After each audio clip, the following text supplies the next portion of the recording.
Good morning, everybody, and welcome to Living Astrology with Janet Hickox.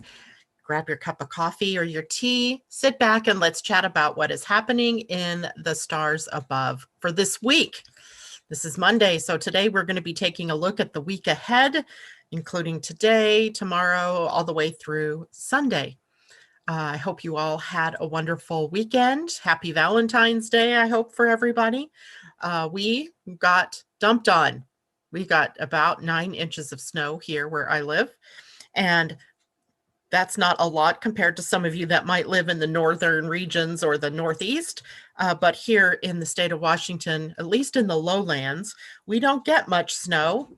And 9 inches was a lot. It ended up being told to us, let's see, Friday night, I think we were told between 1 and 3 inches. Yeah, well, they're always wrong, aren't they? So luckily it happened on a day where we didn't have to go anywhere. We got to stay at home and just watch it pile up and enjoy the heck out of Binksy, who thought that snow was her personal play toy until her little feeties got cold and she'd come running in. And then later she'd go back outside and bat the snow around. It was really comical to watch her. And so we ended up staying in for the whole weekend, really. And today we still have a bunch of snow out there, but now it's raining on top of it, dumping buckets from the sky, but in a different way now. So wherever you were and wherever you are, I hope you stayed safe and dry and warm. Or if you're down south, you stayed cool and had a great weekend anyway. Today we have quite a bit to talk about as we are looking. It's not a huge week astrologically. I mean, we have some things to talk about, but from a human design perspective, we have some changes happening this week that I want to make sure everybody knows about and understands. And so we'll be talking about human design and astrology, sort of interweaving them all together today. All right, so let me make sure everything is online and working. Yes, there I am. Wow, okay. And I see Debbie Tibbetts Tumiel. Good morning to you. And Ingrid, hello to you. Happy Monday as well to you. And so I see everything seems to be working well. I had a very frustrating sort of Mercury retrograde day yesterday as I was trying to complete a project to get the next part of the human design for 2021 course out, and it was driving me crazy. I finally just said, I'm done. I've had enough working 7 days a week for the last 2 or 3 months. So I took the half of the day off and enjoyed myself doing other things. So sometimes you just got to let it go, right? Today, we begin our week with the moon in Aries, and I think probably I felt that shift, and that was when I could no longer stand or tolerate the fact that I was working. It was time to go have some fun. Today, the moon in Aries is sextiling planets, meaning the sextile is a 60-degree relationship, and that relationship is more of an ease. Together, they have similar interests, similar energies, similar signatures around what they do and how they do it. And that sextile today is with Mercury and Jupiter and Venus. So this is sharing time today. Today's a great day to share your ideas, what inspires you, what you've been working on with others in your life. The sextile with the moon in Aries, who really wants to be able to be more activated. It's a sign, Aries is ruled by Mars. And so there's the potential for expression of action. And the sextile to Mercury, Jupiter, and Venus, those are all kind of good transits to have or good connections to have. Jupiter and Venus, as you know, were in a conjunction this last week, yesterday and on Saturday. And that brought together possible good fortune, good times together. And so we get to see that continued a little bit today. Even though the conjunction is separating, we have the moon now activating a sextile to those two planets, kind of carrying that good feeling out into the early part of the week. Now, Aries is a sign that rules new beginnings and what we could say are fresh starts. So, time to dust things off, look at a new way of doing things. It is a sign of courage and momentum, getting the ball rolling. You might be able to feel like the engine is revving a bit and getting ready to push out in some way. This is a sign of leadership and then also doing things your own way. In Aries, as with Mars, it is when things cause trouble or get in your way of continuing your forward momentum, where things get a little bit dicey, right? Where anger and frustration can erupt. So we'll have to temper the action and the orientation toward doing something with also being patient. Aries is a sign that rules the being, the body, and the physical and the self. So everything to do with you. Remember, Aries is the first sign of the zodiac, and so it is connected to the first house in the zodiac wheel. So wherever the first house is in your chart, or wherever it is, it's always at the 9 o'clock position. But whatever sign is there talks about your personality, who you are, and how you face life, your viewpoint, so to speak. Well, with Aries now being triggered by the moon, then we get to look at ourselves with new eyes, perhaps, with being more direct in what we need to do, what we need to say. Innocence is a part of this too, the innocence of beginning something without any prejudgment about what it's going to look like or what it's going to be, just stepping forward, using your personal authority and being personally authentic. And if you're going to have that, you're also going to need personal responsibility.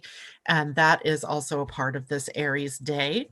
Aries rules the fighter and everything to do with confrontation, taking risks, being bold, using strength, confronting what needs to be confronted and what needs to be dealt with in your personal life and with others as well. Only we want to be a little more gentle there so that we're not upsetting other people or hurting feelings and things like that. Aries, as the first sign of the zodiac, is also all about self. Almost any word you can put after self, right? So self-discovery, self-reliance, self-acceptance, let's see, we can do more. Let's see, what else did I put here? Self-sufficient and self-direction, self-guided. So we also have that is also kind of echoed today in our Pleiadian-Earth energy, as it is the day of self-regulation. So we have a lot of words that we can put with the word self.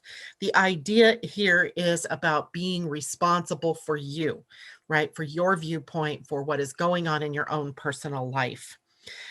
We can as well look at the more negative energies, right? The other side of the pendulum, if you will. And there we have self-absorption, right? So self, another word that we can add here. We also have the possibility of selfishness instead of selflessness. We have the potential for vanity, for anger, for frustration, for impatience, all of sort of the energies at the negative end of the spectrum. And in the body, the sign of Aries rules the eyes, the head, the face, the scalp.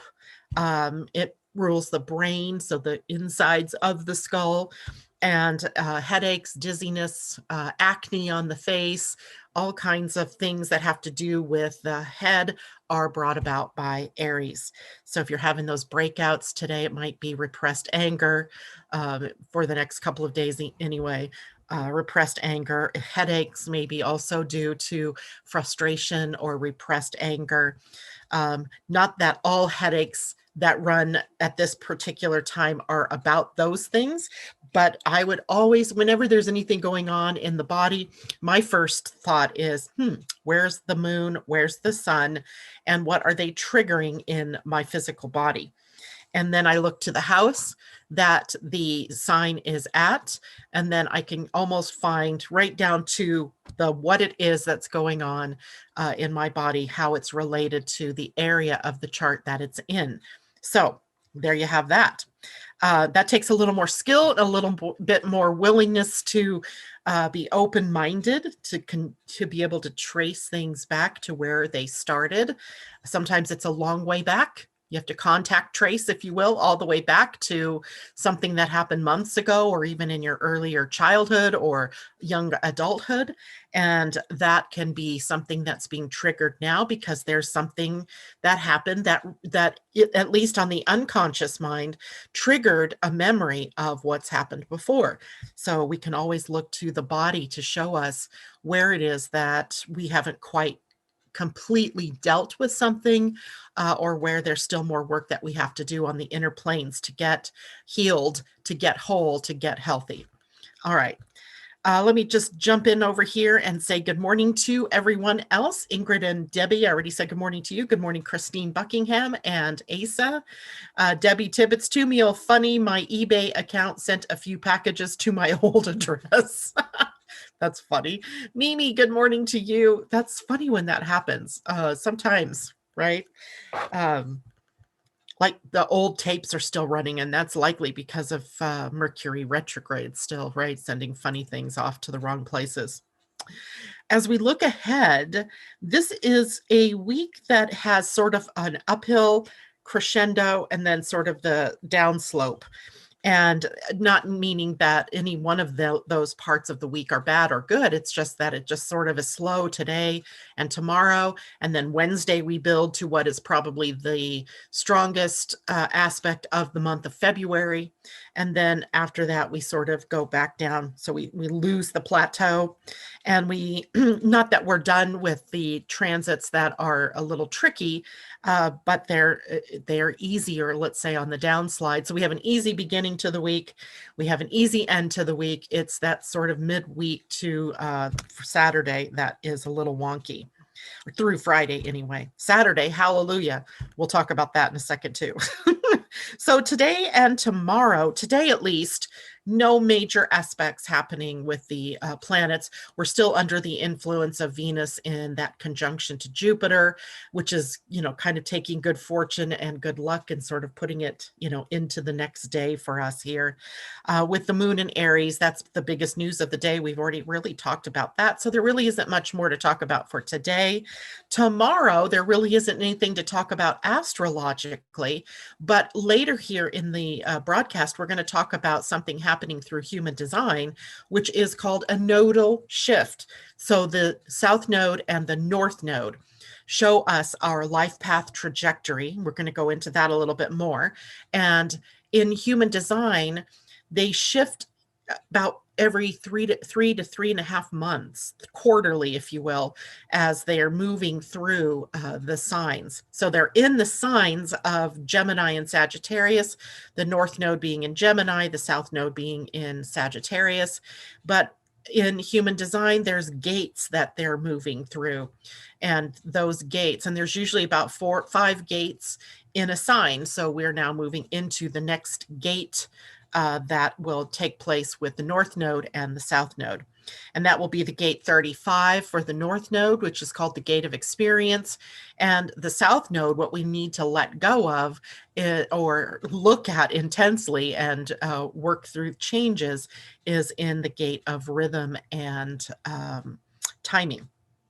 So we'll get into that in a little bit. On Wednesday, that is the day that Saturn comes into the square with Uranus.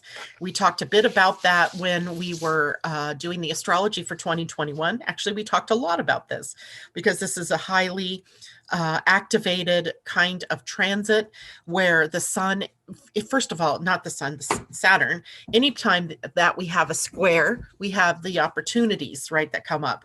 Opportunities is a polite way of saying challenges or obstacles that might be in our way. And Saturn squaring Uranus is one of those, with a big challenge to change, right? This is an aspect of Saturn, the old, the dug in, the more traditional energies needing to yield to the new, to the forward thinking, to the Aquarian sort of ideals. And as you know, Saturn rules both. Saturn rules both Capricorn and Aquarius. So here maybe we see a little chink in the armor. We see a little crack on the wall that is going to allow Saturn in the sign of Aquarius squaring Uranus and Taurus to sort of upset things a little bit so that we can move in a new direction. But changes that we don't want to make are the ones that likely are likely going to be the ones that create the dis-ease for us, or the unease. And that's because in this particular kind of transit, change is upon us. We don't get to ask whether we wanted it or not. And if you're being forced to move in a direction in your life that you didn't necessarily want to move, then frustration and anger and upset can occur. So many of us will feel sort of that frustration, not because of the change itself, but because it feels like it wasn't really our choice, that we have to keep an open mind during this period of time. Now, we've already been this is not just like a one-off day, right? Even though it's exact on Wednesday, we've already been feeling this energy literally from the moment December 21st, when Saturn and Jupiter made their conjunction in Aquarius, as the orbs, and orbs is a word that we use to describe the distance between planets.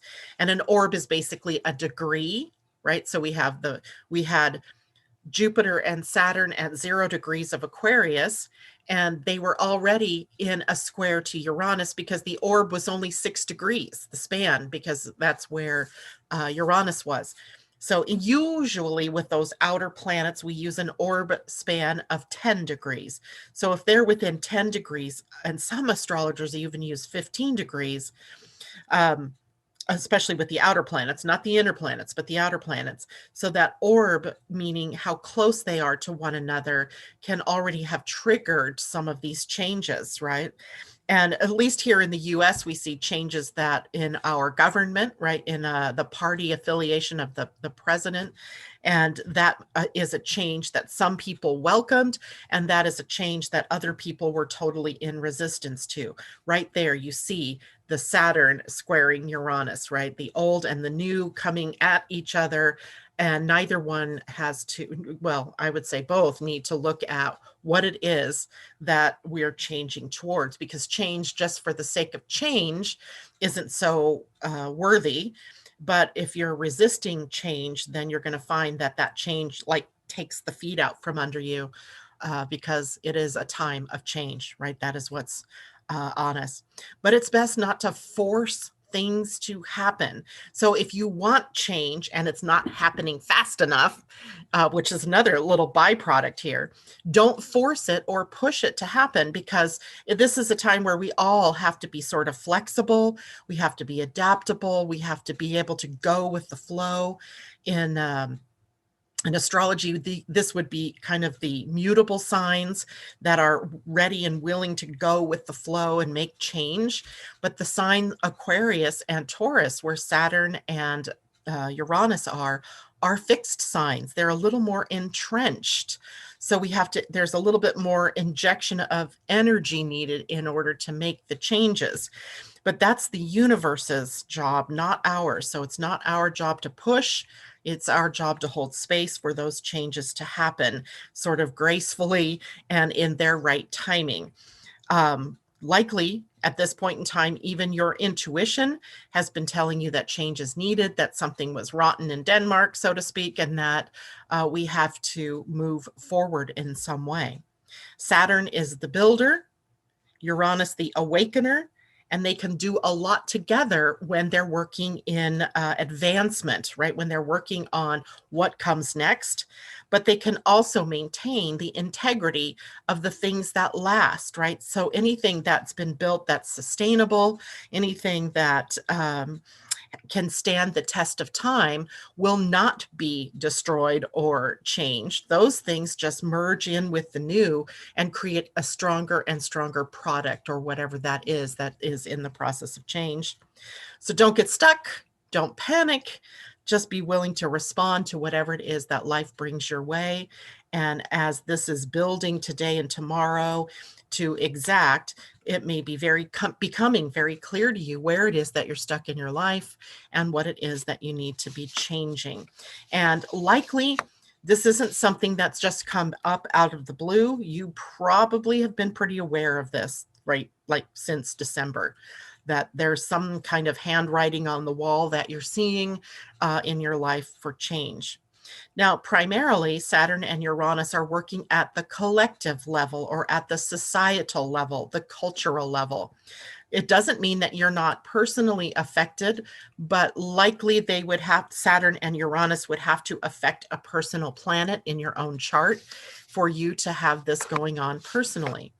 On the other hand, because they are collective, societal, and transpersonal planets, the feeling is that of what's going through society at the moment, that's changing, right? Those are the things that we have to be as individuals open to, that are taking us into a future, but that we also have to know that it's really more about what our attitudes are, how we what kind of viewpoint we adopt here, that's really going to determine how we feel through this particular change. So I hope that makes sense for everybody. If you have any questions about that, let Miss Asa know, and she will make sure she gets that to me. Are we having trouble again in the chat? J-Lo, good morning. I see you there. Because I don't see people's comments, Asa. So hopefully everybody is out there. I don't know. I'm thinking it's true. They're there. But you'll have to email me or text me, Asa, for anybody's questions, because I'm not seeing the chat rolling through. All right, so what else is happening this week? Well, on Thursday, the 18th, the sun will move out of the sign of Aquarius and into the sign of Pisces. We start to break apart the stellium that has been very strong in the sign of Aquarius by first the sun moving out. And as we move into the sign of Pisces, there's a more altruistic, spiritual, and energy of love and compassion that comes as the sun focuses its energy into the sign of the unconscious mind. Now, here is also where we become more connected to our spirit, more connected to intuition, more in tune with one another. But this is also a sign that can take us into the more negative expressions of delusion or illusion, not seeing clearly, dreaminess, escapism. So we have the two sides of things. If you're going to move into the more spiritual, then that might mean more contemplation or meditation or yoga.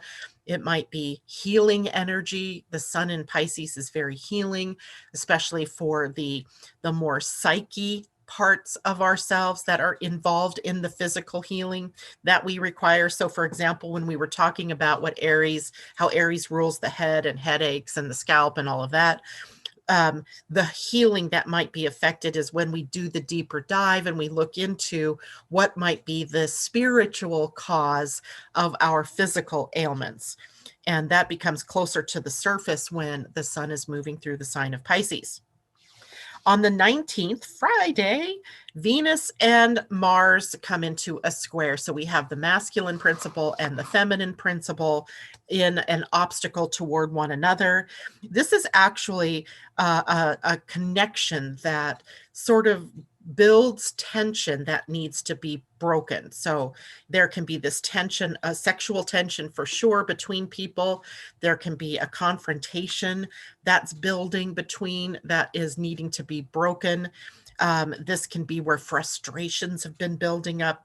So knowing ahead of time, right? Knowing ahead of time, because I'm giving you 5 days warning here that this is coming, means that you can already seek peace, the path to peace in your relationships or wherever you're seeing that possible frustration that's been a problem. It can be competition, it can be clashes over ideologies, it can be creative clashes, right? Where you have two people creating something and each has a different idea of what needs to be said or done. And those are the kinds of clashes that can happen now. Oh, I hate this thing. People are here, no questions. Okay, good. Okay, good. So I'm just not seeing that. for whatever reason this morning. Thank you, Mercury. All right, so we can feel more competitive, but we can also resolve issues very quickly during this kind of a transit through physical activity, whether it's going out for a run or a walk or building something, putting the creative energy to work for us, because this can be an extraordinarily creative energy. So we have that coming up on Friday. If you have a healthy relationship with your significant others or in your lives, likely there's not going to be much trouble. But you must remember that these are inner planets, so they do affect us personally. And the square is from Mars in Taurus to Venus in Aquarius, sort of mimicking our Saturn square Uranus square, the same kind of signs, right? Aquarius to Taurus, only Mars has moved further, Venus has moved further into the sign. So it can make for, really good connections activity wise. It can make for a lot of ability to be productive, getting things done, to be able to assert your creativity out there into the world. Just watch for being impatient, for feeling argumentative or conflict oriented. Those are the things that you might want to watch out for that day.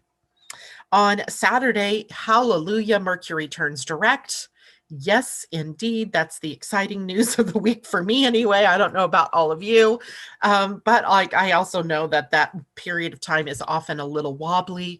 So even though Mercury is going direct, it doesn't mean that the planet, at least from our standpoint, looking at a chart, doesn't just decide, oh, like flip. It doesn't do that. It kind of hangs at a station, if you will.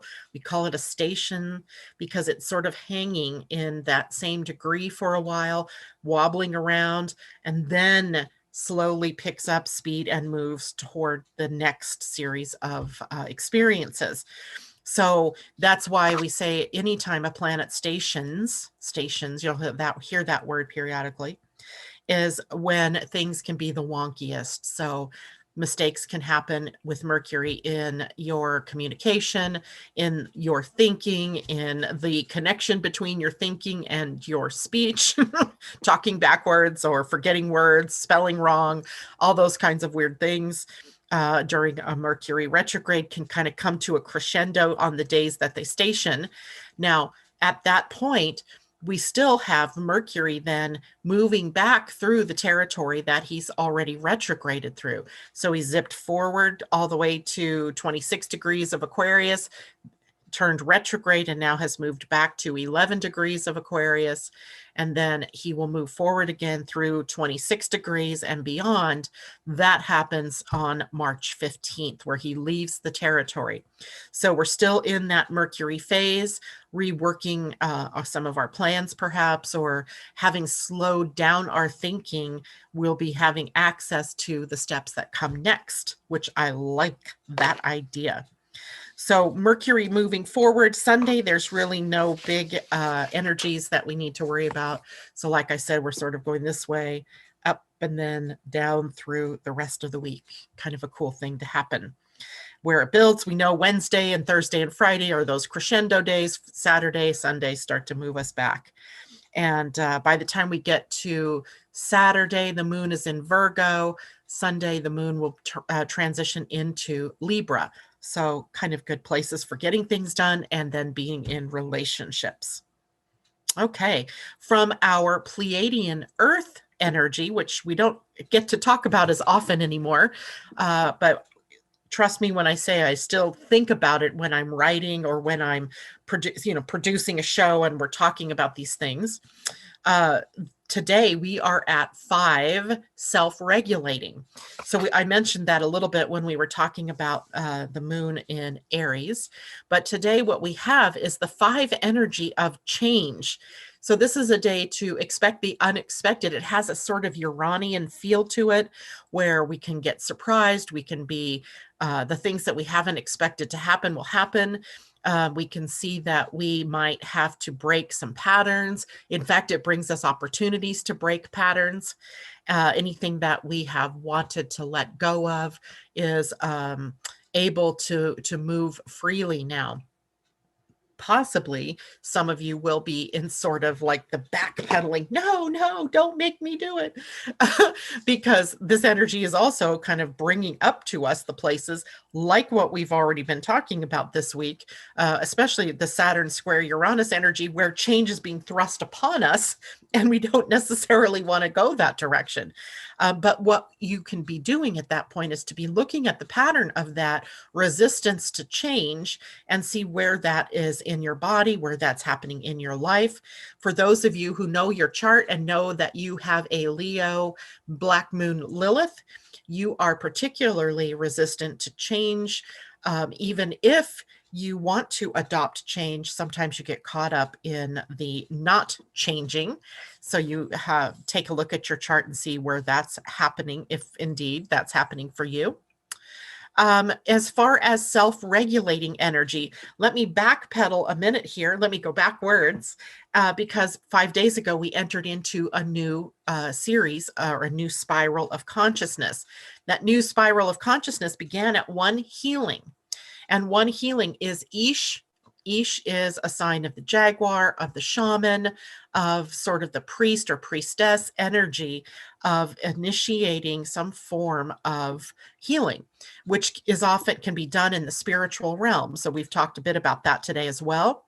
So the overtone or the overlighting energy or the energy of the umbrella, as I always think of, is in healing. So now we're having the opportunity today to heal where we've not wanted to change.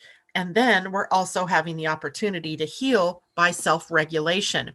Now, self-regulating is an energy that is about the flash of light, flash of insight, intuition, the revelation, right, that happens, that helps you clear the illusions that have been a part of your life. And we're looking at this as the earth. This is an earth energy. So it's not just you personally, but all of us, right? All of us together can have that aha moment, or it can be several of us having aha moments. But the whole of this energy helps us to see the truth and the bigger truth, right? Not just my personal truth, although that might be a part of it.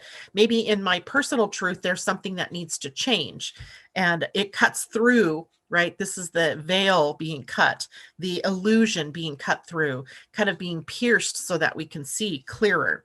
And then once that happens, we're able to transcend whatever it is that has kept us limited, whether it's our limited worldview, our limited perspective on a problem or on something that's been going on in our lives. It helps us to eliminate all but the truth.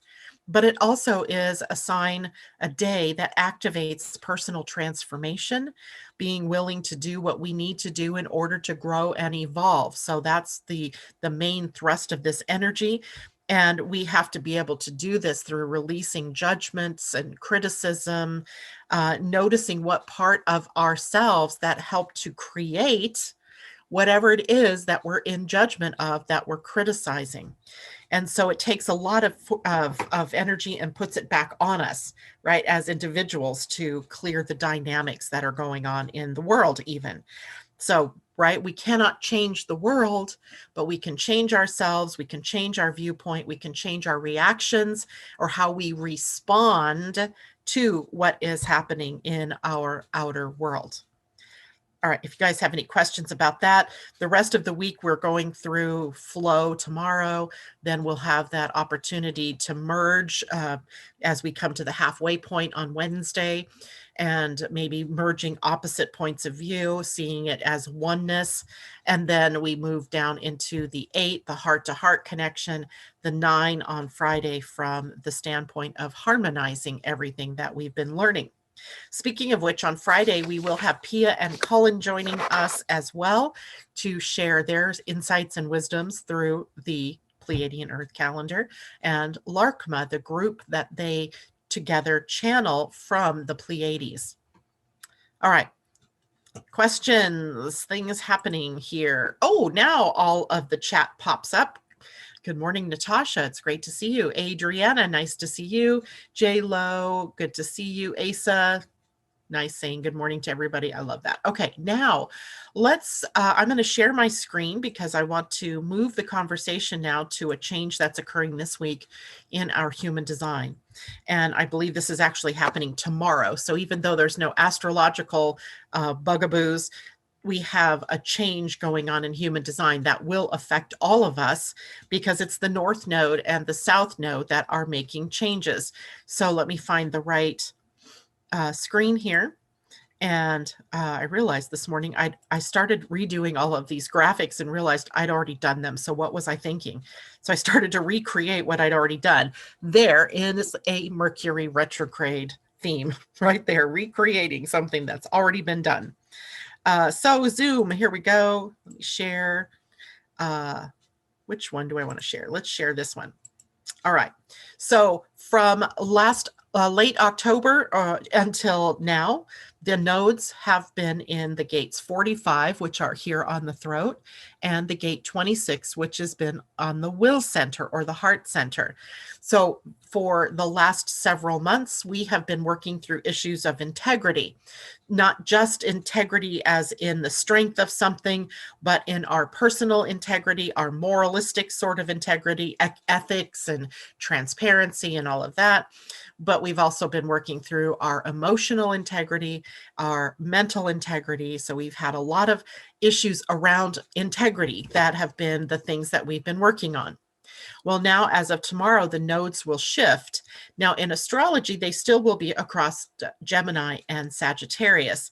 But as they now move through a new gate, the energies will sort of morph a little bit from that integrity kind of aspect to now what we're going to call experience, the gate 35. So the gate 35 is on the throat center. The throat center is the gearbox, if you will. It is the center where we are getting energy up to the throat to be able to make spoken or to be made manifest, and energies from the head center and the ajna down to the throat, again, for the same reason, to be able to bring out manifestation of what we know or what inspires us. The North Node shows the direction that we are meant to move in, right? What it is that we're evolving towards.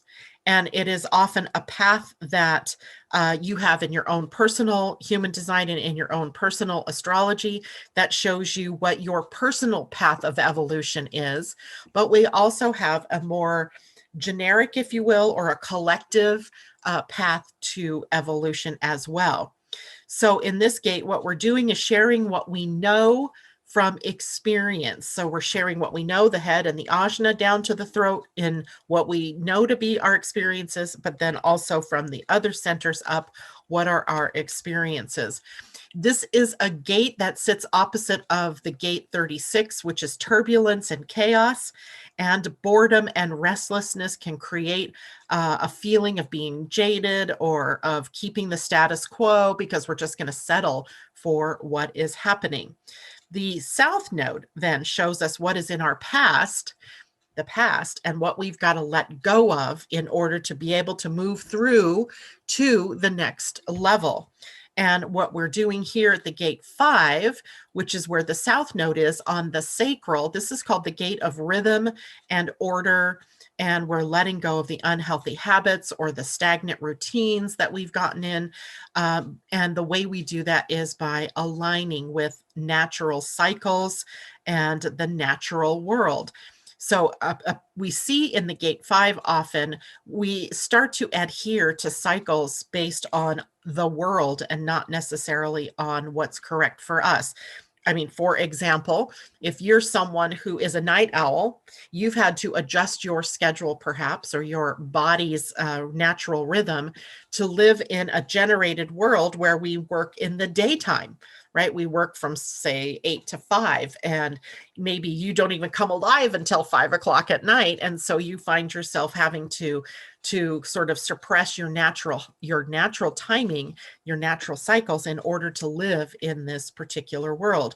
So we have to learn here to try to find a way to live in harmony with our natural cycles. Maybe instead of working a day job, you work a night job, that type of thing. Now, it's not as easy as that sounds because sometimes we don't even recognize where we've gotten into unhealthy habits. So watching out for those things in your lives, whatever that might be.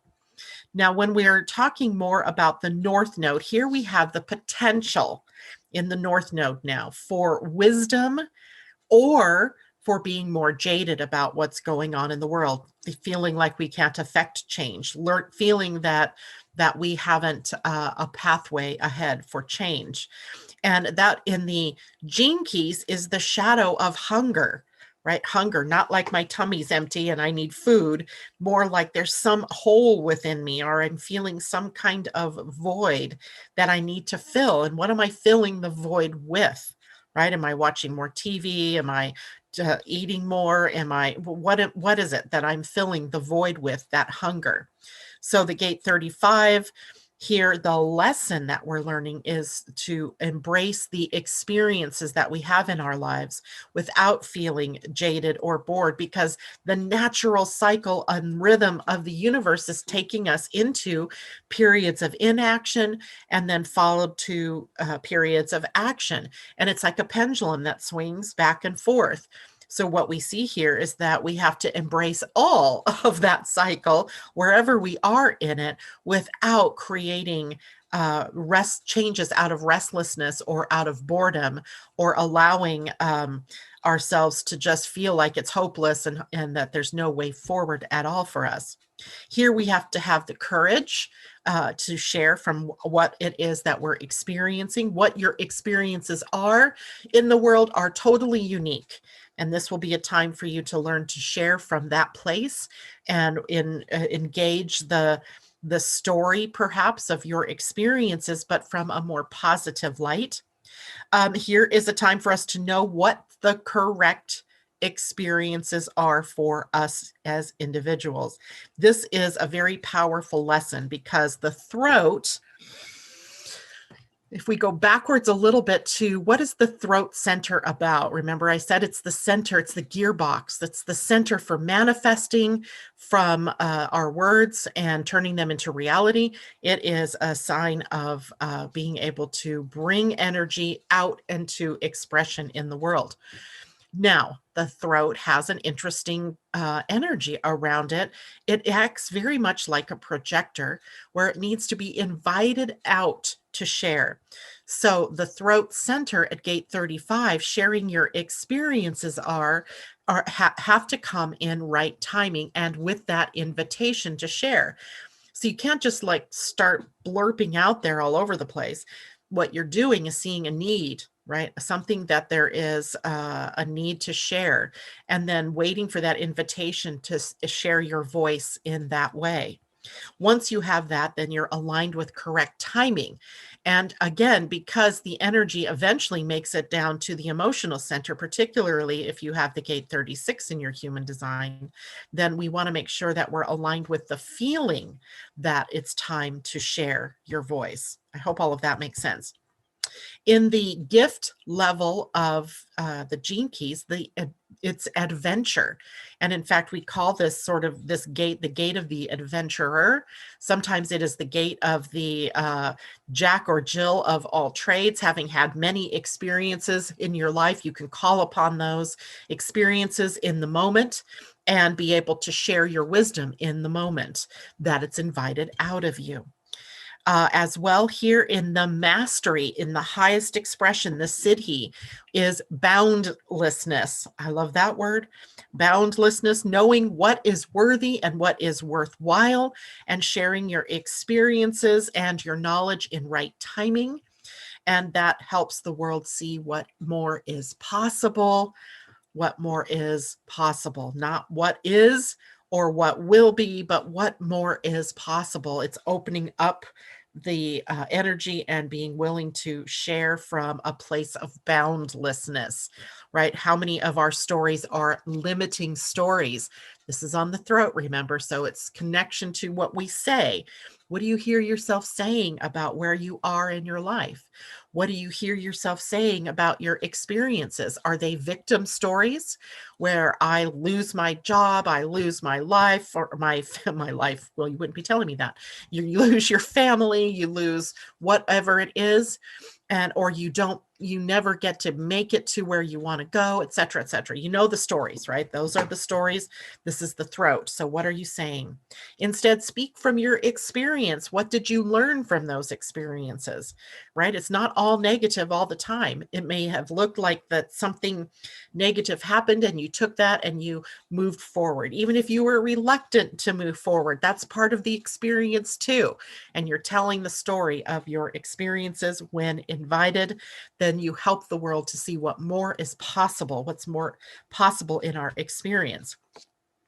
Now, if we look again back at the South Node, so the South Node down here on the sacral center, the sacral is the center for doing. It is where it is an engine. It is the most powerful center in all of your human body or the human template. And as the center for doing, it has action-oriented energy. The action orientation here is about rhythm, cycles, timing. Again, timing, right? Connecting to the natural world and the natural flow of timing rather than trying to use willpower or pushing or forcing things to happen, which then can often not give you the results that you were looking for. So the biggest lesson we have here is impatience, overcoming impatience, being connected to the natural flow of life, to every season, right? To every season, to connecting to healthy habits in your life. This is also a channel that connects us to the rhythm and cycles that we get into, the routine that we get into in our day-to-day life.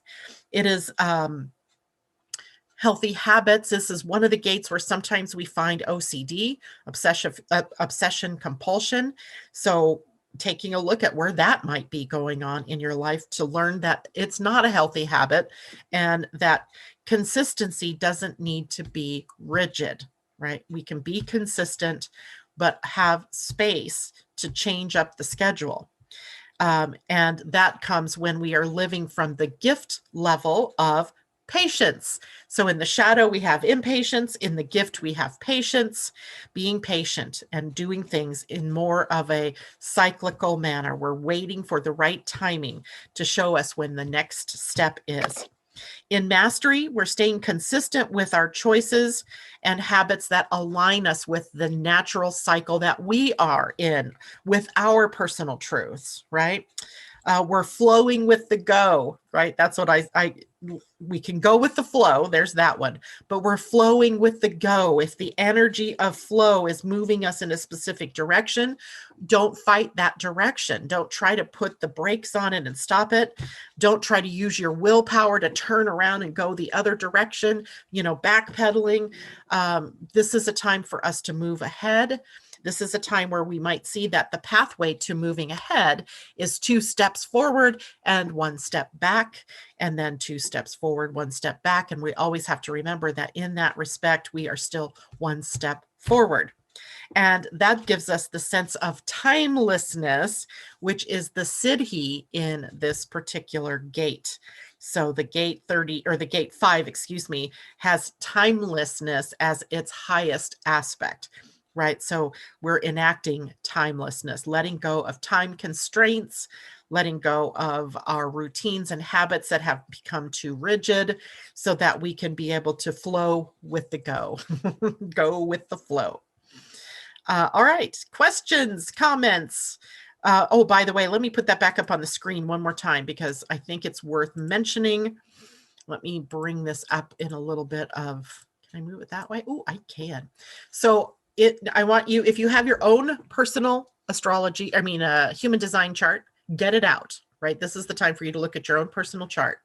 I want you to look and see if you have the gate 35 defined, or is it white? If it's white in your own human design, now for the next 3 or 4 months, all the way through May, this particular gate is going to be defined. So if you aren't someone who is normally embracing the experience and sharing from what you've experienced, then this energy is now upon you. If that happens to be on your open throat center, you need to be very aware about sharing the stories and the experiences with an invitation. If you have a defined throat already, then you still need to be aware of that, but you have a little more latitude in being able to use your voice in a more powerful way. So if you have the gate 35 already defined in your chart, then this is just like a transit that's adding some peppering some new experiences, if you will, into your already having been a voicer of experience, an adventurer, an explorer kind of person, and then sharing from what your explorations are. So it doesn't add a negative energy to it or a positive energy. It just brings it a little bit more into focus, or maybe there's a couple of new experiences that you're going to have to add to the repertoire of experiences that you've already been speaking from. And now, if you're someone who has the gate 36 and it's hanging, it would look sort of flipped from this, that you have nothing up here at gate 35, but at gate 36, you have a hanging gate. Now, suddenly, with the nodes, the north node moving to gate 35, the whole channel here would be activated. And that is a channel that's very powerful in bringing the emotion of what your experience brought to life. So we have the emotional field, we'd have the throat field, and then that becomes more impactful in the sharing of your experiences. So here you'd want to make sure that that your emotions are, that you're aware of what your emotional field is here, right? What are your emotions here? Because likely you might start to feel bored. You may be very restless. You may take risks now that might be things that you wouldn't normally take. So you want to be sure that you're aligned with what is correct for you, through your type, your strategy, and your authority before you just take a risky action based on boredom or restlessness. So that might be a problem for someone who is hanging here that suddenly has an outlet for it. It can also be that adventure that you've always wanted to take in your life, and it being the right timing now for you to do that. But again, that comes from your own personal knowing who you are, what your correct authority is, and acting from that place. All right, Asa, I saw a question pop up here from J-Lo. She has 5 in her conscious with Neptune and the moon at 15 in the unconscious. God bless it. But all of it connects toward the throat with the transit. Could it be ancestral patterns broken also because of the nodes? So let me think about this. So you have Neptune sitting at gate 5. Yes, and 15 at the moon. So right up here. So you're connecting up. So I hadn't gotten to that part yet, but let's look at that, because the gate 5 for you with Neptune is likely a spirituality from the past, right? You brought with you into this lifetime some, it would be like, and it doesn't matter what religion, but we're just going to use Catholicism, having lifetimes of family connections with the Catholic religion. You come into this lifetime, and initially, at least, you're picking up that same rhythm and that same consistency, right? That routine. But here you're being offered a possibility of changing up, being driven by exploring something more, because the moon for you is at the gate 15.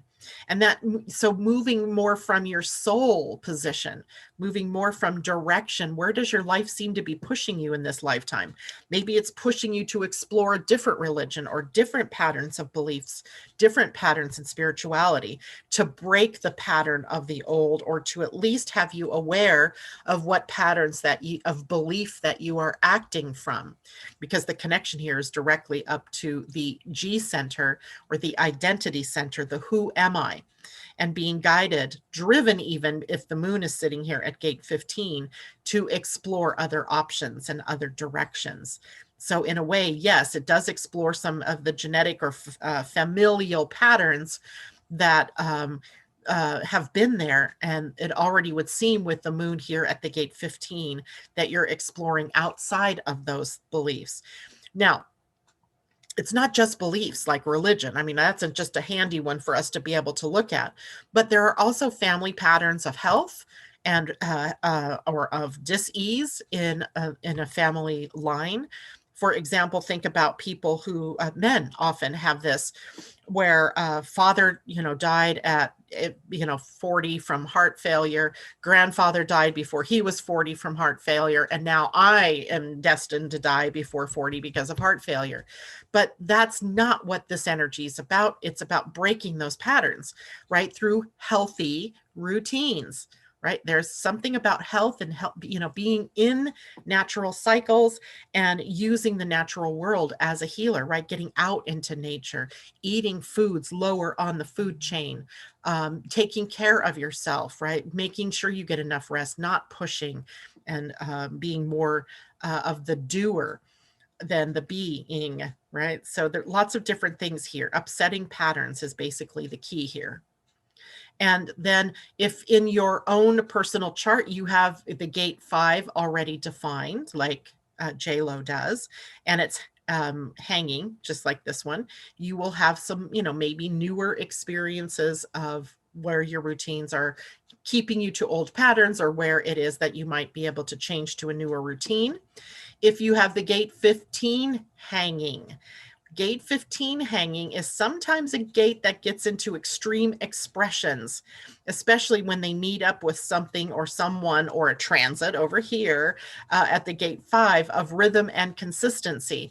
This helps to ground in the extreme expression of the gate 15 so that we can become more grounded, more stabilized. So I see this always in my husband's chart. He's got hanging 15. The sky is falling. The sky is falling. So I look forward to the next few months with him where he's going to be more grounded, and I'm not having to help him keep calm through experiences that he has. So being more grounded and more able to see where extreme expression does not help things. It just ignites more things. The gate, if you have the whole channel already defined, then again, this isn't something that it will be new or anything like that to you. It's more that there just might be some additional experiences that you can add to what you've already been feeling and experiencing in this lifetime. I hope that makes sense for everybody. All right, those are the questions I often get about human design, is like, how does that work in my chart, right? So for example, in my chart, 35 is open, 36 is also open. So for me, suddenly gate 35, looking for the expression of my experience out in the world, right? Looking to fill out how it is that I'm here to express what I know and what I feel and what my experiences are. The gate 5 is also open in my chart. So is the gate 15. So looking at routines and what unhealthy routines might I be a part of, and how can I work in my own life to to put in some healthy routines, perhaps. All right. So I guess what it comes down to is that any place in your chart where you've had openness means that it was an inconsistent energy in your chart. So in your life experience, you didn't always experience the idea of being on time or being in a routine or your healthy or not habits, where now suddenly those energies, those two energies are going to pop up in your chart, and you'll be experiencing that through other people, perhaps if it's hanging, or if it connects up to another gate in your chart, you suddenly have access to the whole channel that it represents. So, okay. How's everybody doing out there? I don't see any other questions. I love it. All right. So that is it for me today, and I hope everybody has a wonderful day. I will see you again on Friday with Pia and Cullen, and then we will also take a look ahead at the weekend transits. We'll be looking further into, by the way, the Venus square Mars challenge from Friday. All right, that's it. Take care, everybody.